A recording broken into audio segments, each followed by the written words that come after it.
बिहार में मत्स्य पालन को लेकर कई सारी उपलब्धियों से आप रूबरू हुए होंगे, लेकिन उन उपलब्धियों के पीछे जो मुख्य रूप से हाथ है वो हमारे उन एंटरप्रेन्योर्स का है जो नए जनरेशन में इस व्यापार से जुड़े। और इस व्यापार से जुड़ने की सफलता की जब कहानी की बात हम करते हैं तो ज़्यादातर हम ये देखते हैं कि उनकी सफलता को देख पाते हैं, लेकिन उसकी यात्रा, उसके संघर्ष, उसकी चुनौती, इससे हम रूबरू नहीं हो पाते हैं। आज जो मैं मिलने जा रहा हूँ वो संतोष त्रिवेदी हैं। ये मुतलुपुर बंदरा ब्लॉक मुजफ्फरपुर में है।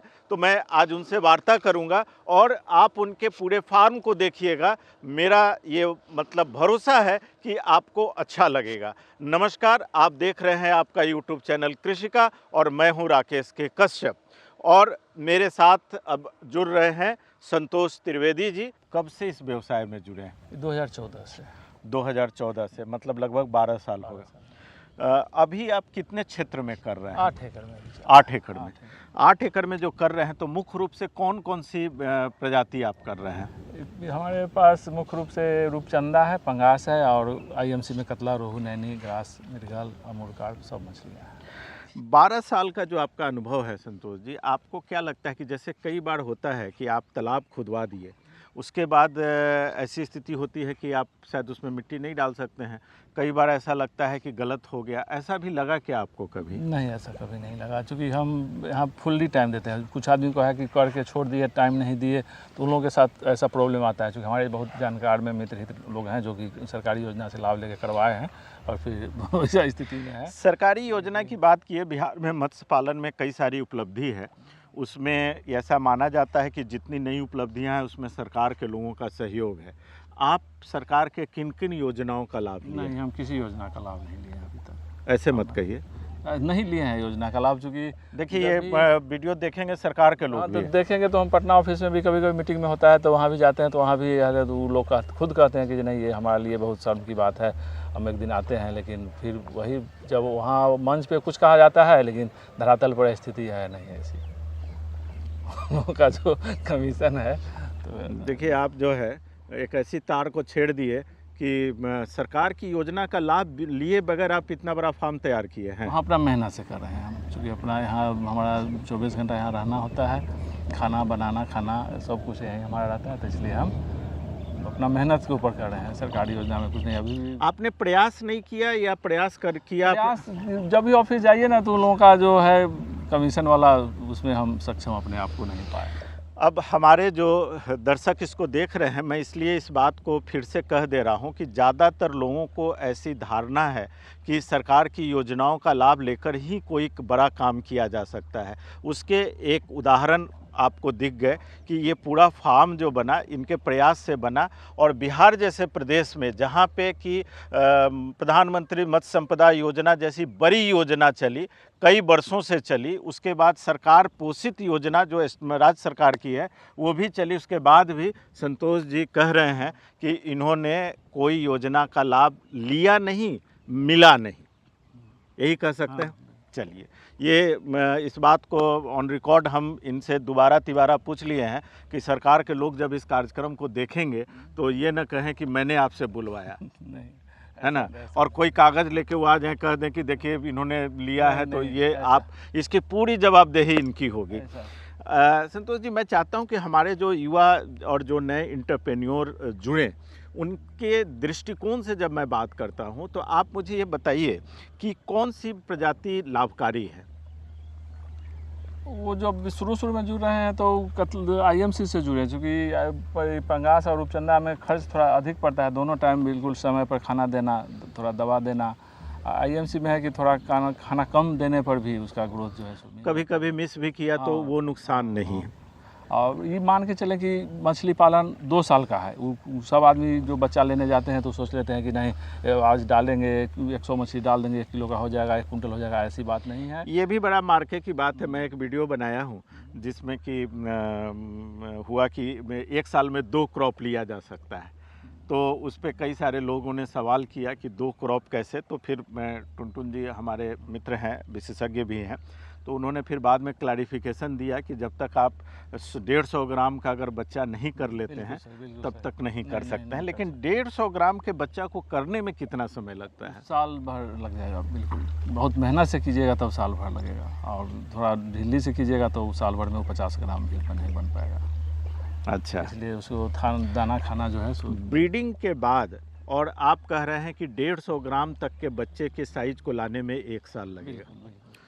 ये बात मैं इसलिए आपके सामने रख देना चाहता हूं कि आप किसी भी वीडियो में देखकर इस बात से दिग्भ्रमित न हो कि कोई भी प्रजाति मछली की, पंगास और जासर के भी आगे बात करेंगे, आईएमसी की कोई प्रजाति को अगर आप ब्रीडिंग से लेकर और क्रॉप बेचने तक की बात करते हैं तो कभी भी दुनिया की कोई भी ताकत ये दावा नहीं कर सकती है कि 1 साल में उसको कर दिया।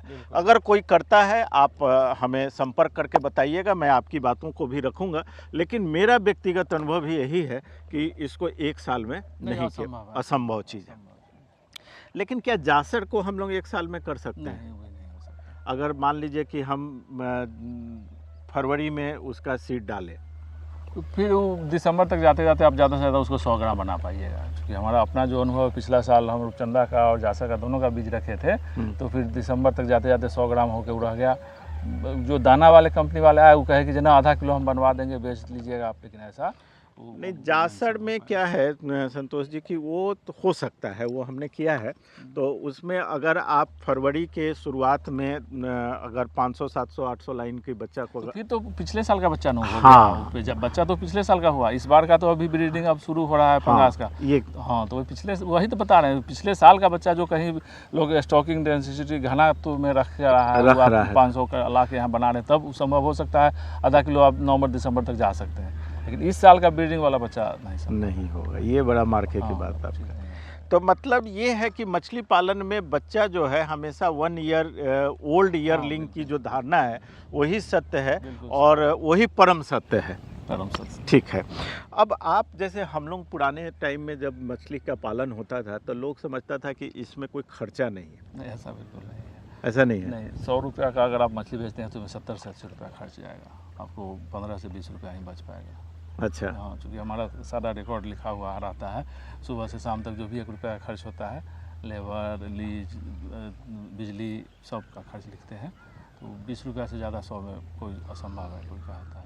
तो आप ये भी एक बात हमारे दर्शक नोट करें कि अगर आप मछली का व्यावसायिक उत्पादन कर रहे हैं तो आपको लगभग 100 रुपया में 70 रुपया तक का खर्चा आएगा ही आएगा, और उसी पूंजी की व्यवस्था के अनुसार से आप मछली पालन करें। क्योंकि अच्छा, आप एक चीज़ बताइए कि मछली पालन करने के दौरान आपको बैंक से, वित्तीय संस्थाओं से कभी कोई सपोर्ट मिला? नहीं, सपोर्ट के लिए हम गए भी नहीं, और उन लोगों का इतना कागज़ उगज मांगते रहते हैं कि उनके पीछे हम जाना नहीं चाहे। उससे बेहतर रहा कि कुछ दाना वाले सहयोग कर दिए, कुछ दवा वाले सहयोग कर दिए, जो भी लोग यहाँ आए देखे कि नहीं इनका व्यवस्थित है, अच्छा से चल रहा है, तो लोग 2-4-10 लाख का जो भी उनसे हो पाया सो सहयोग किया। ऐसी बात नहीं कि नहीं किए, अभी भी करने के लिए सब दाना कंपनी वाले तैयार रहते हैं, क्योंकि व्यवस्था हम साफ़ सुथरा चलते हैं। उन लोगों का कभी पैसा आया तो ही नहीं, पहले उनका दे दें तब नहीं कि अपना रख लें, सो नहीं। इसलिए हर जगह विश्वास बना हुआ है, लेकिन ऐसा कंपनी वाले करते नहीं हैं किसी के साथ। अब बिहार की एक विडंबना यह भी है जो मैं आपको इनके बातों के साथ जोड़कर बता देना चाहता हूं कि आपको 100 में से 1 फार्म ऐसा मिलेगा, मैं ये पूरे दावे के साथ कह रहा हूं, 100 में से 1 फार्म ऐसा मिलेगा जहां पे वित्तीय संस्थाओं, नेशनलाइज्ड बैंक या प्राइवेट बैंक ने किसी किसान को सपोर्ट किया होगा। ये जितने भी दावे हमारे प्रचार में दिखते हैं वो सारे खोखले हैं और झूठे हैं। अगर ये कहा जाए तो इसमें कोई अतिशयोक्ति नहीं होगी। ये बातें भी आई कि जो किसान क्रेडिट कार्ड है उस तरीके से मछली पालकों को भी क्रेडिट कार्ड मिलेगा, लेकिन अभी तक मैं वैसे किसी मछली पालक से नहीं मिला हूं जिसको मछली पालन के लिए क्रेडिट कार्ड। क्या पूछने गए तो बताया कि जो आपको ऑलरेडी पहले से किसान वाला मिला हुआ है, खेती वाला, इसलिए दोहराई नहीं मिल पाएगा। नहीं मिल पाएगा, वही जो 1.5 लाख का है वही है।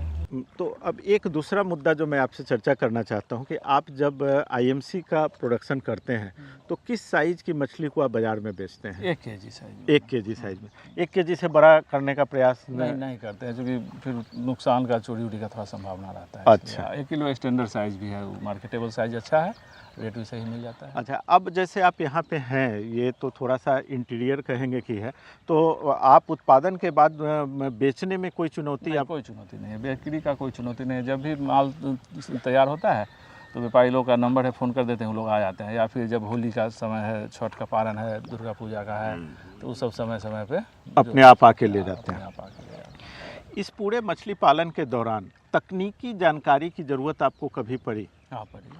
आप किससे इसका सलाह लेते हैं? डॉक्टर टुनटुन सर हैं, वो जब भी कोई प्रॉब्लम आता है तो उनको फ़ोन करते हैं, तो फ़ोन पे बता देते हैं। इस क्षेत्र में कभी भी निकलते हैं तो आके एक बार विजिट करके जो भी अच्छा रहता है उसमें कुछ काम ही वैसे ही वो बताते हैं, जो ऐसे ऐसे ऐसे ऐसे ऐसे करो। फ्री का ज्ञान वही दे हाँ, सकते हैं। बहुत बहुत बेहतर। जब भी शाम का अगर ऑफिस टाइम है तो कहते हैं कि शाम में 8-9 बजे के बाद जब भी फ़ोन करना है तो करो, तो उनसे बात हो जाती है। मतलब ये भी एक बड़ी मार्के की बात है कि मैं अगर 10 किसानों से मिलता हूँ तो उसमें से 6 लोग ज़रूर ये कहते हैं कि जब भी ज़रूरत पड़ती है तो टुनटुन जी उपलब्ध रहते हैं।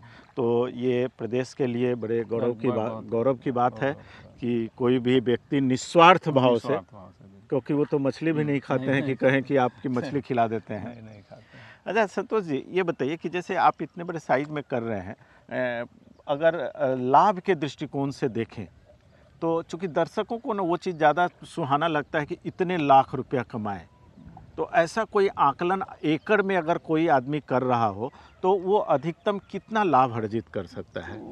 इसका कि कम छोटा पैमाने पर 1-2 एकड़ में करेंगे तो उनको लाभ ज़्यादा नहीं मिल पाएगा, क्योंकि पूरा वहाँ लेबर रखना, बिजली पानी का सारा व्यवस्था, और ऐसा चीज़ है कि आप छोड़ के नहीं जा सकते हैं। थोड़ा इसमें चोरी का थोड़ा ज़्यादा संभावना रहता है, इसलिए इसमें 24 घंटा आदमी को वहाँ रहना पड़ेगा। मिनिमम 4-5 एकड़ से कम 5 एकड़ मान के, हाँ 5 एकड़ मिनिमम करें और 24 घंटा खुद वहाँ रहें, मछली का खाना देख रेख अच्छा से करें, तो उनका कम से कम 30-40 हज़ार महीना अपना आराम से आ जाएगा। हाँ, उसमें दिक्कत नहीं है, क्योंकि हमको है थोड़ा लेबर में भी अच्छा खासा पेमेंट जाता है। 5-4 लाख रुपया कम से कम 2 लेबर रखते हैं तो उनको भी देना होता है। अच्छा। और जो आदमी कम में अपने खुद रह के कर लें तो उनको कम से कम तो। बट जैसे आपके पास एक जगह पे ये ज़मीन थी, तो आपने कभी सोचा नहीं कि इसमें कोई क्रॉप करें या कोई हॉर्टिकल्चर क्रॉप करें? एक तो बाढ़ग्रस्त क्षेत्र था तो हॉर्टिकल्चर वैसा होने वाला था नहीं। अच्छा। और दूसरा कि पहले हम लोग इसमें गेहूँ मक्का करते थे, जो बाढ़ग्रस्त क्षेत्र था तो पानी फरवरी तक लगा रहता था, तो पानी सूखने के बाद लोग करते थे तो उतना अच्छा उत्पादन नहीं मिल पाता था। और जब ये मछली पालन हुआ है तो ज़्यादा बेहतर है। ज़्यादा बेहतर। संतोष जी के इस फार्म को आप देखिए, एरेटर का उपयोग आप क्यों कर रहे हैं? पानी में ऑक्सीजन, घुलित ऑक्सीजन की मात्रा बढ़ाने के लिए। उससे आपको फ़ायदा नज़र आया? फ़ायदा नज़र आ रहा है। जब भी हम ये नहीं लगाते थे तो सुबह सुबह मछलियाँ ऊपर आती थी तो उनका विकास अवरुद्ध होता था, लेकिन जब से ही लगाए हैं तो मछलियाँ ऊपर नहीं आती है, विकास में थोड़ा फ़र्क आता है। एरेटर का उपयोग भी आपको करना चाहिए। आप इनके फार्म में देख ही रहे हैं कि ये एरेटर का उपयोग कर रहे हैं। एरेटर का उपयोग मुख्य रूप से है कि वाटर में डिजॉल्व ऑक्सीजन की मात्रा को बढ़ा देता है। तो जब डिजॉल्व ऑक्सीजन की मात्रा बढ़ता है तो मछलियों को जो ऑक्सीजन की ज़रूरत होती है वो पूर्ति बड़ी आसानी से हो जाती है। नहीं तो सरफेसिंग जैसी समस्या आती है कि मछलियाँ ऊपर उपला कर निकलने लगती है, उससे उसका डेवलपमेंट भी रुकता है। सबसे बड़ी चुनौती अगर आप कहें इस व्यापार में, कोई एक दो जो आपको लगता हो कि है, क्योंकि अभी तक तो हम लोग सब गुड बात कर रहे हैं, तो कुछ न कुछ तो चुनौती भी होगी। चुनौती है कि जो आदमी बिल्कुल समय नहीं देंगे उनके लिए नहीं है। यहाँ पे मतलब उनको रहना ही पड़ेगा 24 घंटा 30 दिन। थोड़ा कहीं जाना आना इधर उधर थोड़ा उसको पीछे करके इसमें समय देना होगा उनको। अच्छा, मतलब ये सोचेंगे कि हाँ, हम रिमोटेडली दिल्ली में बैठे हैं और जयपुर में कर रहे हैं, ऐसा नहीं होता है। चूँकि 1-2 फार्म यहाँ बगल में खोलू में थे वो लोग का, अभी भी उनका कैमरा वैमरा लगा हुआ है लेकिन सक्सेस नहीं हुआ। बहुत लोग लॉस में जाके यहाँ से बंद कर दिए। अच्छा, इसमें बीमारियों की क्या रहती है? कभी मछली में बीमारी भी लगती है क्या? बीमारी लगने से पहले ही उसका उपचार कर दिया जाए, जैसे पोटेशियम मैग्नेट हुआ, नमक हुआ, जियोलाइट हुआ, ये सब दे दीजिए। अगर 35-40 दिन पे तो बीमारी लगने की संभावना बहुत कम रहती है। और फिर कभी कभी ऑर्गुलस लगता है तो उसके लिए क्लीनर है, एवार्टिन है, ये सब थोड़ा देना पड़ता है। मतलब लेकिन देना पड़ता हाँ, है, मतलब उसके लिए अलर्ट रहने की ज़रूरत है। चलिए, तो हम लोग अभी संतोष जी से मुख्य रूप से ये जाने कि दो बहुत महत्वपूर्ण चीज़ निकली कि एक तो कि एक साल में मछली उत्पादन नहीं हो सकता है, दूसरा कोई वित्तीय सहायता जल्दी हमको कोई बैंक नहीं देता है। ये मेरी आवाज़ अगर हमारे नीति निर्धारक सुन पाएँ तो इस बात पे ज़रूर ध्यान दें कि बड़े स्केल पे करने के लिए हमको मजबूरी में जो फीड की कंपनी है उसके ऊपर निर्भर रहना पड़ता है। अगर फीड कंपनी सपोर्ट ना करे तो शायद बड़े स्केल पे मछली पालन उतना संभव नहीं है, जो कि फीड बेस है। तो ये दो बड़े महत्वपूर्ण चीज़ है। और तीसरा जो इन्होंने कहा कि बगैर किसी सरकारी योजना के लाभ लेकर भी ये इतने बड़े फार्म को व्यवस्थित कर पाए हैं, तो ये भी अपने में एक महत्वपूर्ण है। अब आप चलते चलते संक्षिप्त में हम ये भी जान लें कि आपका फैमिली बैकग्राउंड क्या है, आपके बच्चे क्या कर रहे हैं? बच्चे लोग एक ठो MBA कर रहे हैं, एक ठो लॉ किए हैं। अच्छा। अभी पढ़ाई अभी इस साल समाप्त हो रहा है, उसके बाद लोग अपना देखेंगे नौकरी का। दोनों इसी करके हम दोनों बच्चे को पढ़ाएं, मछली पालन करके दोनों बच्चे को पढ़ाएं। तो पूना में रहा, उसके बाद एक तो दिल्ली में है, पढ़ लिया। और 8 एकड़ लगभग 8 एकड़ के लैंड में इन्होंने किया, और उससे जो भी इनको आय मिली वो सुनने में आपको अच्छा लगेगा, इसलिए नहीं मैं बोल रहा हूँ। लेकिन देखिए, पूरा ओवरऑल इतना तो उत्पादन और लाभ होता ही है जिससे कि आप अपने बच्चों की एक अच्छी शिक्षा दीक्षा दे सकते हैं। तो संतोष जी से अगर आपको कुछ जानना होगा तो आप मुतलुपुर में, बंदरा ब्लॉक मुजफ्फरपुर में है, आप इनसे संपर्क कर सकते हैं। थोड़ा प्रयास करके आइएगा, चूँकि फ़ोन पे बहुत सारी बातें नहीं होगी, जब आप हकीकत में देखिएगा तो आपको ज़्यादा बेहतर दिखेगा।